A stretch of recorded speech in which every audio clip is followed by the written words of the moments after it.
jadi tanaman bisa nanti tumbuh di atas ini. Jadi seperti itu nanti proses pembentukan atau tanaman berpotong ini. Jadi yang pertama dulu yang saya perkenalkan adalah alat apa yang diperlukan. Lalu jika alat itu tidak ada, apa yang harus digunakan? Terutama kalau di desa, kalau di kota tidak mudah kita dapat. Yang kedua ya ada alat bahan yang bisa kita manfaatkan untuk daur ulang. Kayak sampah itu plastik apa segala macam bisa daur ulang. Gitu. Nah yang pertama dulu itu adalah terkenal net pot.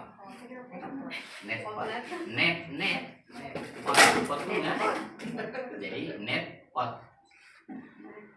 Kayak sebagai pot memang tempat nanam. Nah, kenapa dulu net ya? Mungkin karena ini ada dari. Ini bentuknya macam-macam, ukurannya juga ada lebih besar dari ini, yang paling kecil. Lalu tingginya juga ada seperti ini, ada juga lebih tinggi lagi. Tiga per 4 kali dari tambahan di sini. Ini kain planal.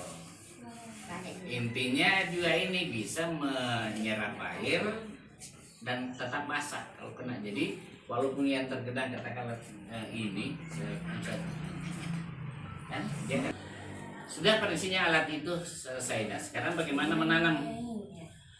Jadi nanti ada biji membuat larutan ini bagusnya air hasil ditampung itu.